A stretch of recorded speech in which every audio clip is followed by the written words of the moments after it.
Okay. Hello, everyone. We are live from the National Organic Standards Board in Cedar Rapids, Iowa. Wait a second. No, we're not. We are live in Wisconsin, in Missouri, in Washington, D.C., and in New York City. Because the National Organic Standards Board is virtual this year, none of us got to see each other, so we're all happy to be on this platform. My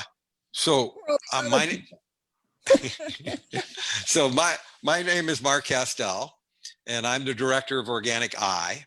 Organic Eye is an investigative arm of Beyond Pesticides. We are a year-old organic industry watchdog. Beyond Pesticides has been monitoring the organic industry and promoting a switch to a more sane approach to food production and stewarding our earth for almost 40 years. I am joined today by Jay Feldman, who's the Beyond Pesticides executive director, and he's a management team member of Organic Eye. Jay served 5 years on the National Organic Standards Board and survived to tell about it. And I'm also joined by Dr. Terry Shistar, who's the Chief Scientific Officer for Beyond Pesticides and Organic Eye. And I'm very honored to work with these individuals. I want to just briefly tell you why we're here. We're here because twice a year, typically, the National Organic Standards Board meets to look at all the materials that are used in organic agriculture and food production, and they should be reviewing all the policies that the USDA implements, but the political appointees have not really been respecting the will of Congress that set up the National Organic Standards Board to act as a buffer between the corporate lobbyists and the organic rulemaking. So I want to first just comment on a couple of issues that came up yesterday in the report by the National Organic Program that implements the policies, part of the USDA. And they said that origin of livestock was a priority. For as long as the USDA has been in charge, they've been allowing conventional dairy cattle to be brought into primarily factory farms. As we read the law, that's not legal. They read it a different way, and they have dragged their feet. It was a top priority during the Bush administration. It was a top priority during the Obama administration, and they just said yesterday it's a top priority. So I'm not sure we're going to live long enough for them to shut the door on these conventional cattle coming in, but it's a grave disservice to the men and women who milk cows organically and raise their own young baby calves into really healthy organic cows. So they're being screwed, and of course, those of us who buy organic milk expect better. The National Organic Program was proud to say that they have closed more formal complaints about fraud that are coming in. They've closed more than are currently coming in. Unfortunately, 47% of those were closed with voluntary compliance. They aren't applying the penalties, stiff financial penalties that the law permits. Most of these that do then go to some kind of enforcement action are being voluntarily settled. So they're negotiating down the penalties, and most of all this is happening in secret. So we're continuing at Organic Eye to pressure the USDA to make this public. And finally, I'm going to talk about yield analysis. This is revelatory. The certifiers are going to look at, if you have 100 acres, how many bushels of corn, as example, you could produce on those 100 acres, and then reconcile that against what you're selling. I'm sorry, but I was a certified organic farmer back in the late 80s, early 90s, when it was voluntary, before the USDA was involved, and we thought that was already happening. So the fact that they now are talking about implementing that is a real disconnect for me. We know that's been a problem. We know there's been abuse there. And we thought the certifiers just weren't doing the job. Now we're told the USDA wasn't even expecting them to do this job. So let's talk about some of the materials that have been up for review. One that we think went the right direction, but after I introduce this, I'm going to ask Jay to talk about the approach of the board, and that's fenbendazole. I can't say this. Jay, you're going to have to help me. Fenbendazole. Thank you, Terry. Thank you, Dr. Shistar. You know, the deal breaker for me, this was a synthetic parasiticide, a wormer that they wanted to start giving to organic laying hens, particularly, to make sure that there were no worms in the eggs. When's the last time you bought a certified organic egg and found a worm in it? I never have. And the deal breaker for me was that you could, for 8 days after administering this drug, find the residue of the drug in the egg that they wanted to sell at the retail level. You know, it should have been a no-brainer, but this took a lot of lobbyists on both sides of the issue and a long time in front of the NOSB, and they turned it down. It was a petition to add this to the list of synthetics that are allowed. So, you know, in the micro aspect was, this was a win. Jay, I'd like you to talk a little bit about the macro aspect of how the board is looking at the law. Yeah. And of course, the context of this is that we believe that the Organic Foods Production Act, which creates a statutory basis for the National Organic Standards Board, really is a critical statute, probably the best public health and environmental statute, in addition to the marketing opportunities it offers for certified organic producers. But they go hand in hand. You have to have a good process to affect good outcomes. And I think this is instructive. The fenbendazole as a parasiticide was a good conversation, a good discussion, but it sort of veered off of the full comprehensive approach that a board member must take. Having been a board member, it's not as simple as looking at a material and saying, what do egg layers need? What do farmers that are producing eggs need for a productive and profitable crop? Yes, that's one question. That's an important question, but that has to be asked in the context of potential adverse effects associated with it. You mentioned the residues, Mark, that are in the finished food product. It also has to be asked in the context of an organic system.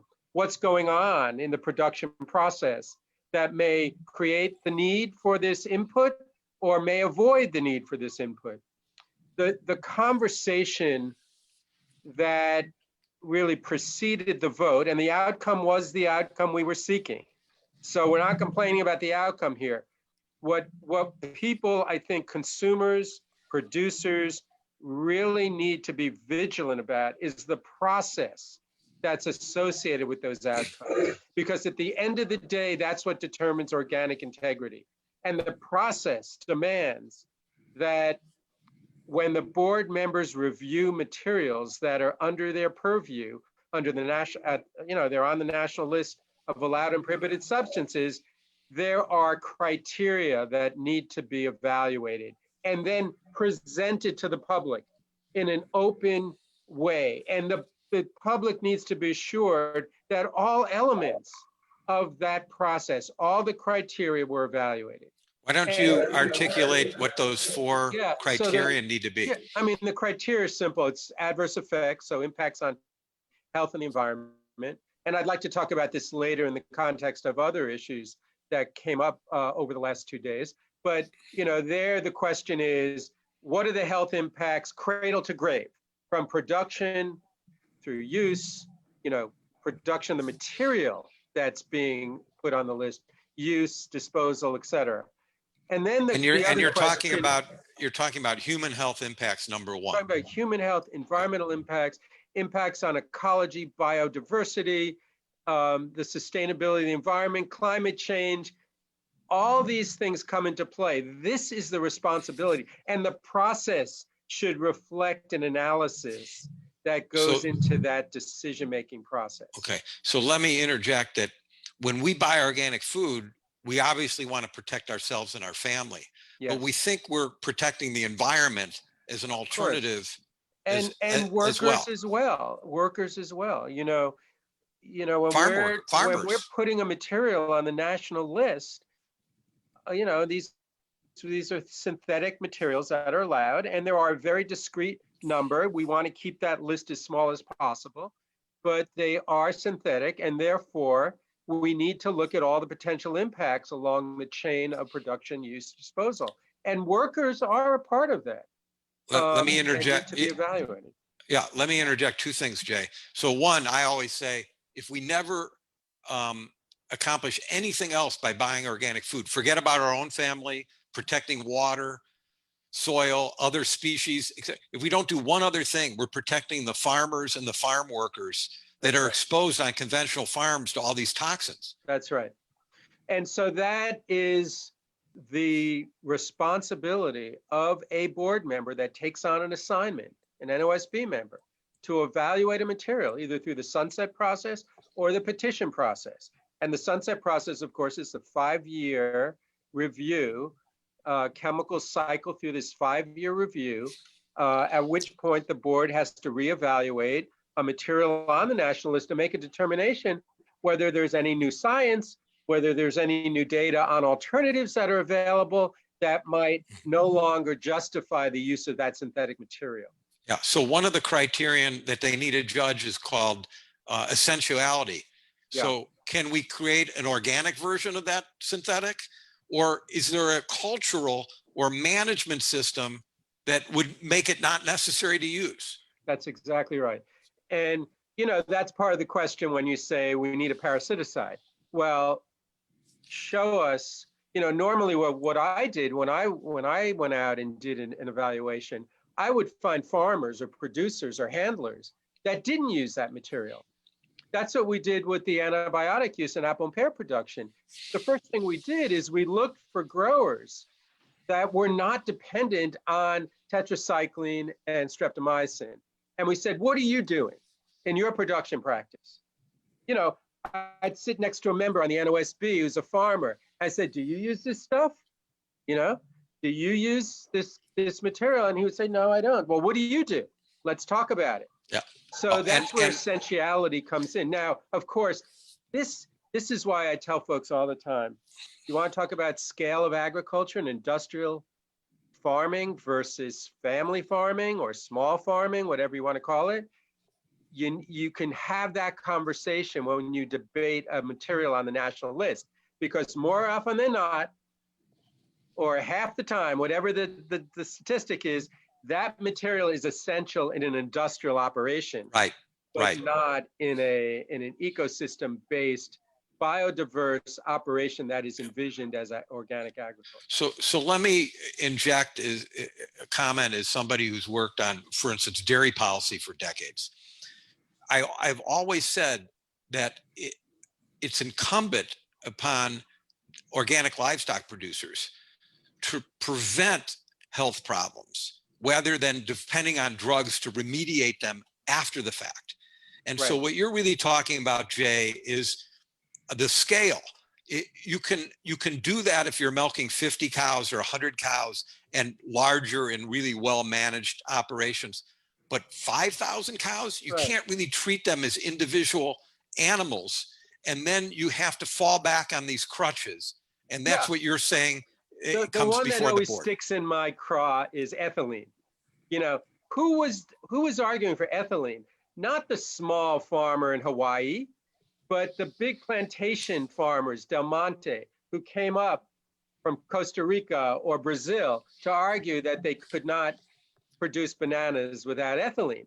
Well, it's their production system, really, that is effectively dependent, and their distribution system. Was that bananas or pineapples? I've lost track of that. Bananas. Okay. Both. Both. Okay, both, Terry. Okay, so we're both wrong and we're both right. Yeah. Okay, so let's wrap this one up, and I'd like to turn over to Terry. Mark, let me just say that I want to congratulate the board on reaching the decision it made on fenbendazole, but I also want to caution the board that in making their presentations on their positions, that they make it clear to the public that they have met their statutory and regulatory duty to address the criteria that go into the full decision, so that we don't get into this rut, which saw in future other decisions that occurred during the day, where it just starts out, farmers need this, let's allow it. More tools in the toolbox. How many times have you heard that, Jay? Yeah, and we're not trying to take away tools. You know what I mean? We're not out there to just say anything synthetic shouldn't be allowed. But we want a process that creates increased trust. That's the bottom line here, right? Trust.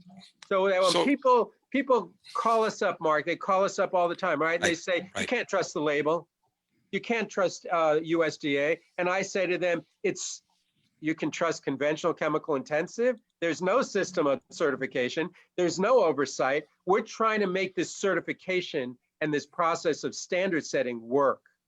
Well, I'll paraphrase, Winston Churchill, who once said, democracy is the worst possible form of government, except all the rest. Right. We've got the best food in organics. Right.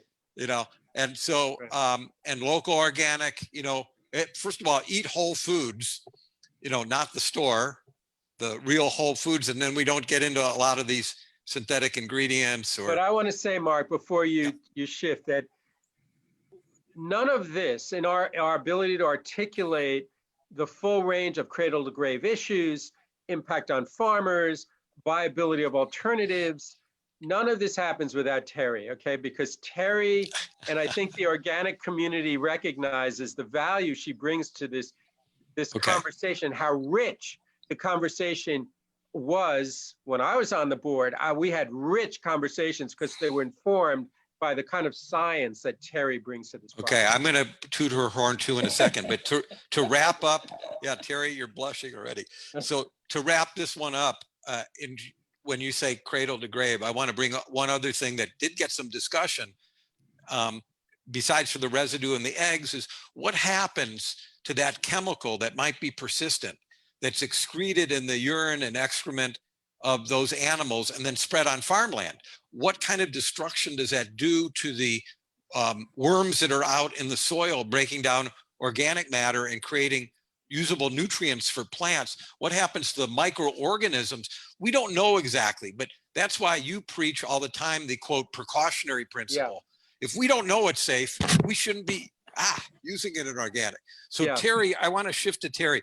Terry, and this is why I'm so proud to be part of Organic Eye and Beyond Pesticides after being an organic industry watchdog for going on 17 years now. I'm now part of this team instead of Will Fanto and I leading a policy shop and bringing trainees on, so to speak. I now work with colleagues. The three of us have almost 120 years combined in shepherding this process.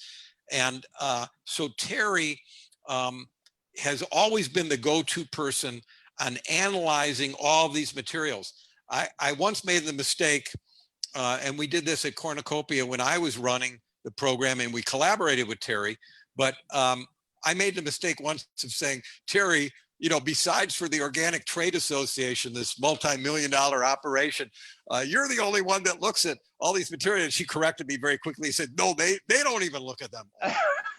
So, the bottom line is, if we don't look at them, if we're not witnessing, if we don't have Terry Shistar on our team, then it's only the corporate lobbyists and the people with economic interests that are trying to persuade the board. So Terry has great influence on not only Beyond Pesticides and Organic Eye, but on the National Organic Coalition, many of the other public interest groups that we partner with.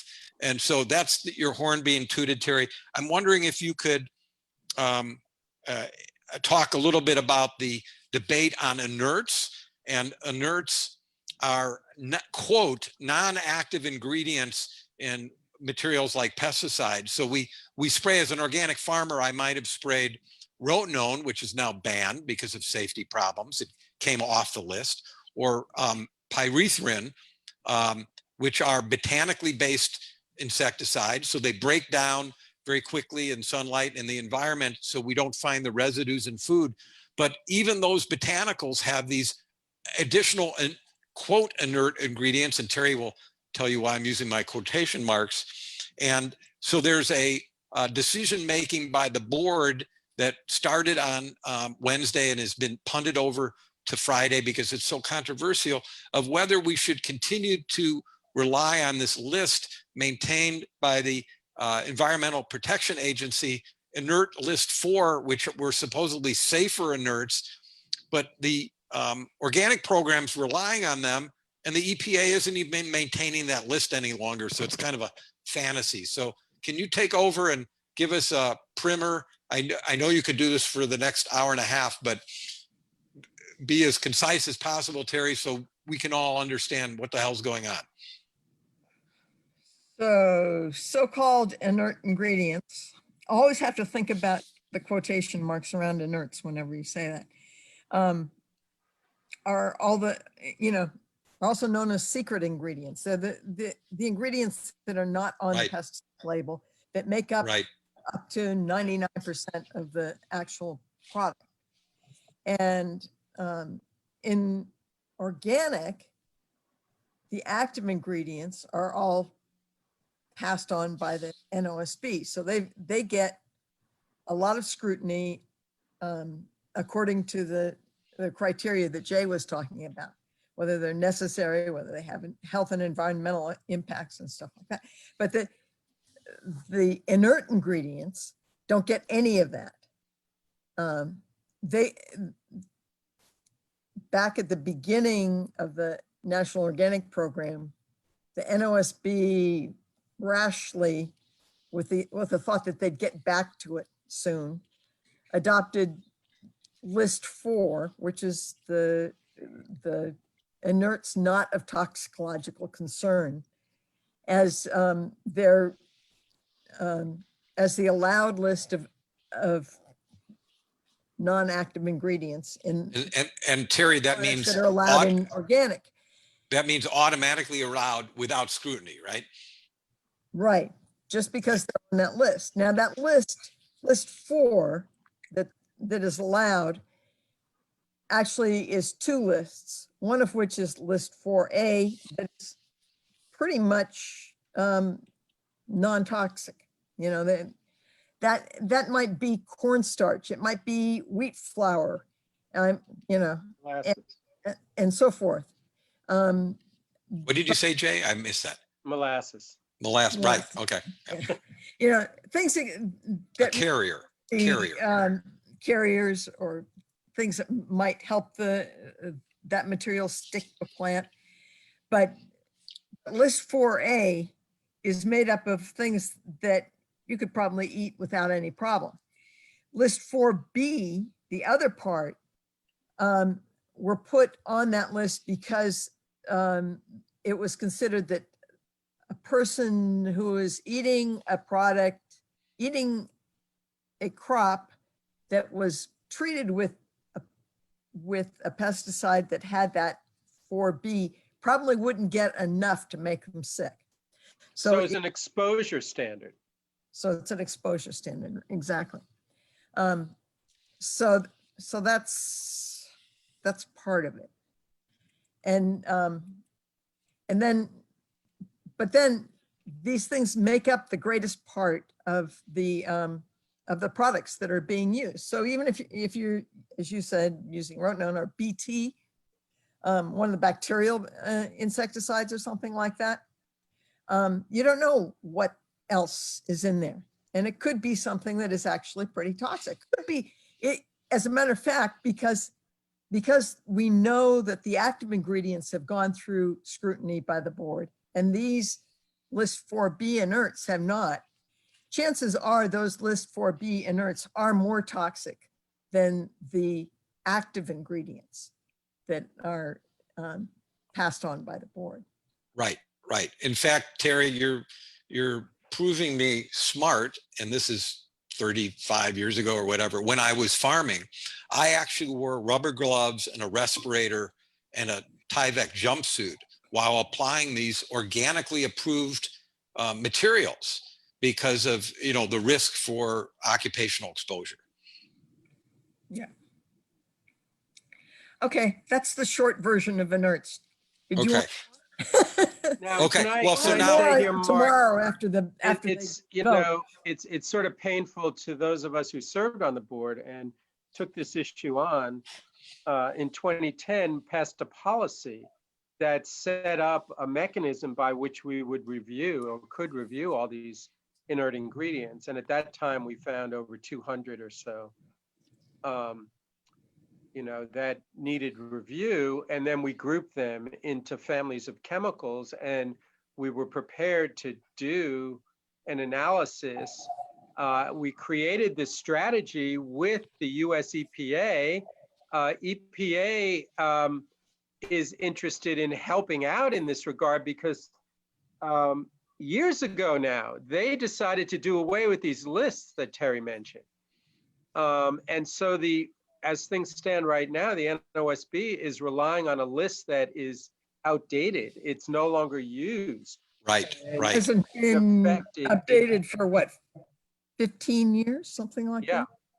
So we're in a situation where, again, we offer the industry, as it were, an opportunity to criticize organic, even though the board did its due diligence and came up with a review mechanism. It was passed, and then several years later, it was tweaked again as a result of work that was created through a task force of both NOSB, NOP, National Organic Program, and EPA's Inerts Office. And we, you know, they never adopted it. So, you know, we heard Emily today talk about reinventing the wheel on marine materials. That's exactly what the board's doing right now. It's reinventing the wheel after years of NOSB work to create a review mechanism, a strategy for reviewing all these materials. So you're illustrating why when either the board or the NOP continues to kick the can down the road, whether it's synthetic methionine added to chicken feed, poultry feed, or whether it's the inerts, that nothing ever gets done because the people with knowledge like you, Jay, who's worked on this, end up term limiting off the board, and then the new people have to start all over again. And the problem is, I feel to some degree that there's an element of, I don't know, I don't want to use the word dishonesty, but lack of forthrightness on the part of the program to not recognize that work, which was handed to it as a recommendation by the NOSB. Yes. And then to take pieces of things people have said, such as, well, we could work with the Design for the Environment program, the Safer Choice program at EPA, because they've come up with alternative materials for the ethoxylated compounds.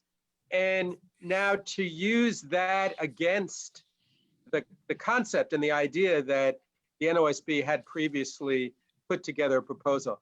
Now, there's this thing on the NOSB we have to be very careful of, and that is relying on other governmental standards, other regulatory standards. It came up today. You know, can we rely on a contact substance that's allowed by the FDA as a contact substance, or a contact material, food contact substance? And the answer is no. We can't rely on FDA as an NOSB. We have to do our own analysis. It is the fact that there are situations where we can utilize the determinations of other agencies if they meet the OPPA standard. We could do that with Design for the Environment, for instance, with the ethoxylated compounds. Right, but the reason that the organic program was established is that people didn't trust the FDA. And That's right. It's approved all kinds of food contact materials and ingredients that are not legal for use in Europe. And so we have a higher standard, just like you said, Jay. Yeah, and that, you know, it's painful when you hear, and I, you know, I understand it takes time as an new NOSB member to really understand this concept, understand that your role is to protect to a higher level than that which other agencies protect at, especially FDA and EPA. And that's an important element here. The other element which you raised earlier, which is this question of precaution. You know, someone made a comment today, I think it was the chair actually. I have a lot of respect for the chair, but he made a comment today that, you know, there's uncertainty with these food contact. So I guess in his case, he was talking about the uncertainty associated with ion exchange resins and whether there'd be any degradation. And he recognized the uncertainty. And then he said, we don't have any finding of harm. And his job, and as a leader and chair of the board, he must instruct the NOSB members to make findings of no harm, not findings of Right, harm. right, because that's the way the EPA works and the FDA works, but that's not the way the organic program is supposed to work. That's right. It's when you cannot make a finding of no harm. We went through this with biodegradable mulch. We could not make a finding of no harm through the degradation process because the data was simply not there as to whether the material would degrade under what conditions, under what soil microbial conditions, under what temperature conditions. And that inability to make that determination of no harm created an uncertainty. Once that uncertainty kicks in, the NOSB has a duty to say, whoa, wait a minute, we can't make a finding. We're going to shoot this back either for a technical review or we're going to do more scientific research. Right, right. So Jay, I'm going to cut you off, sorry, because I want to give it back to Terry. But, you know, I don't want to have my organic vegetables that I buy at my co-op growing in soil where synthetic plastics have broken down. You can't see them anymore, but we don't know what the molecular structure of the soil becomes. And that's what you're talking about. So Terry, just in like 2 minutes, because we've gone a little overtime and we're going to be back together tomorrow, folks. Most of you are viewing this after the fact or on Facebook, so I don't know exactly the timing tomorrow. We're shooting for 5 p.m. Eastern, but stay tuned. So Terry, can you just give a 2-minute summary of what happened on marine microalgae, another vote before the board that some of the members, let me just, you know, here's a little, you know, message from our sponsors. One of the things we monitor is corporate control in organics. And more the board members have become associated with the giant lobby group in organics, the Organic Trade Association. We see a real split on the board, just like in politics today, between real farmers and people who are there because their hearts are in it, and other folks that are there because they have economic interests. And so this was just this was a split vote. Can you summarize this? This is what made us go overtime, Terry. Well, it was actually, I mean, it was 13-2 vote, so it wasn't really a close vote. And no, it wasn't close. Yeah. And this is something that the board's been working on for at least 5 years, because they talked about it in 2015. And I mean, the whole point is that there are materials that are taken from the sea and used as inputs into organic farming. Fertilizer primarily. Yeah, and the question is, should we, you know, how can we limit the damage that we do to the oceans in the name of growing food for humans on the earth, on land?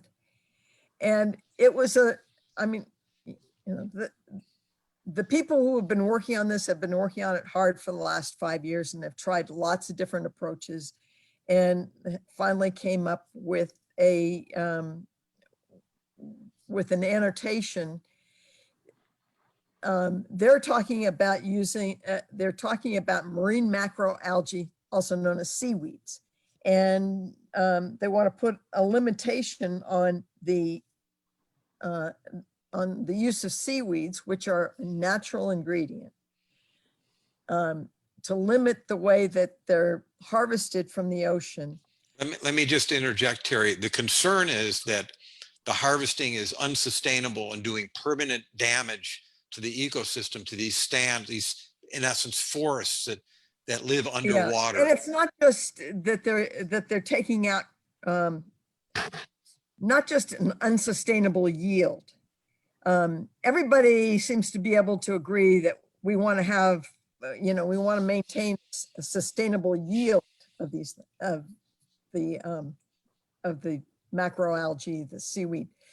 But what's really at issue is the degree to which we'll protect the marine ecosystem, because you can go out there and you can cut down a whole lot of the seaweed and it'll grow back. But it's like going out and cutting down a forest and you have a whole bunch of brush come back. It's not the same. Right. It's not the same ecosystem. Right. It can't support the same animals that were supported. And another aspect of it is whether they'll protect, whether they'll keep it from being harvested in protected areas. And another aspect is the degree to which we protect against the use of bycatch. And bycatch is a particularly nasty thing because it's just a word for, well, we don't care what else is in our net. And it could be endangered species, could be, it could be anything. But we would like to make sure that they're taking every effort and making every effort to avoid harvesting the bycatch. So this annotation that they did pass today by an overwhelming margin will create some protections. The industry people in the marine materials were lobbying against this. This is a positive vote, is it not, Terry? Oh, yes, it's definitely a positive vote. It's been a long time coming. Okay. There are some similar kinds of things that will be voted on in the crops, coming out of crops, having to do with fish, with fish emulsions. So right. And the question is, will these come out of byproduct fish that are used for human consumption, or will they be fish that are taken from the sea strictly for fertilizer, right? Yes, and then there's the bycatch issue, which is kind of in between. Right. So I'm going to wrap this up for tonight. We're going to be back sometime tomorrow, depending on, when we travel around the country, we would normally be in Iowa. Our meeting was canceled in the suburbs of Washington, D.C. We're scheduled to be back there in the spring. Hard to believe this pandemic will be under control, but we all miss seeing each other, and a lot of the kind of cross-pollination of ideas in the organic community happen at these meetings, if not at the formal NOSB meeting, at the meals we have together and talking in the hall. So we all miss that interaction. But we'll be, and some of these days we work are really long days. So I can't promise we'll be live at 5 p.m. Eastern, but we're shooting for that tomorrow. I want to thank Terry Shistar and Jay Feldman for joining us today. And I want to thank Krista Carter, our techno guru on staff at Organic Eye, for facilitating this meeting. If you think this was of value, you can find it archived on our Facebook page and our YouTube channel. It should eventually be on our website, and you can share these with your friends, families, and collaborators. This is obviously for policy wonks and organics. Everyone else, just look for the very best food and buy organic whenever you can, as local as you can, and stay well. This is a time where our diet couldn't be more important. So thank you, Jay. Thank you, Terry. And thank you, everybody, for tuning in. Good night.